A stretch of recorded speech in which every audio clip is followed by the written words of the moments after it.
So a question from Matthew chapter 7, verse 20, where Jesus says that by the fruits you should know them. So here's the question. How do you know a tree is corrupt? Answer, by its fruit. Now, I received an illustration of this when I was very young, living back on the farm in Kentucky.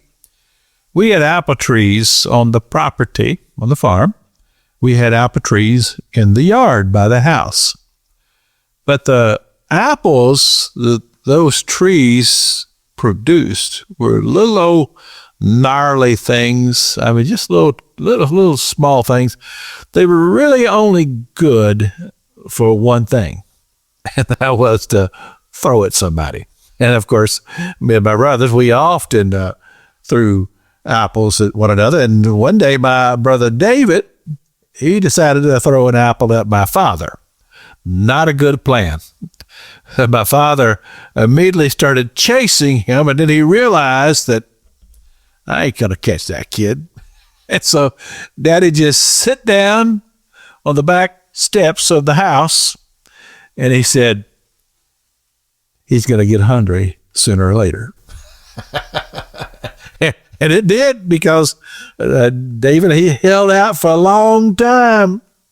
Finally, he just had to realize he was whooped, and he came back, and then they said, all right, here I am. And of course, you know how I went from there.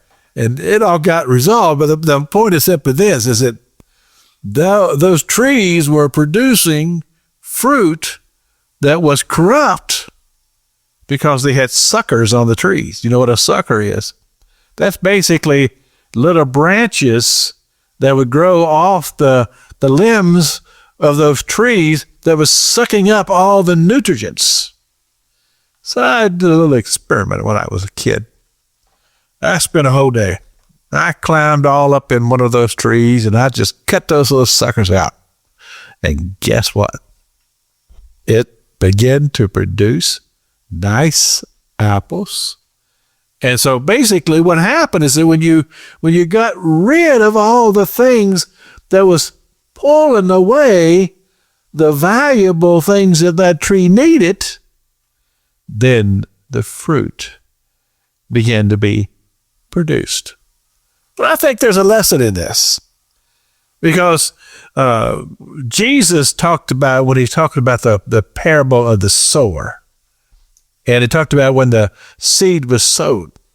And one of the things that Jesus said, he says, one of the reasons why the seed in one particular place did not take root is because of the cares of the world and the deceitfulness of riches. Well, you can equate that to simply the fact that the reason why a lot of times we don't produce good spiritual fruit is because the vine or the vessel has become corrupted, because it's got all these things that are stealing our hearts away, just like those suckers on that tree. Because what happens is that we get so caught up in worldly pursuits that we take no time to build the spiritual person we are.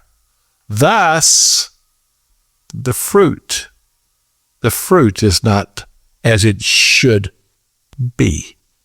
This is Pastor Jack King with the gospel on the radio broadcast.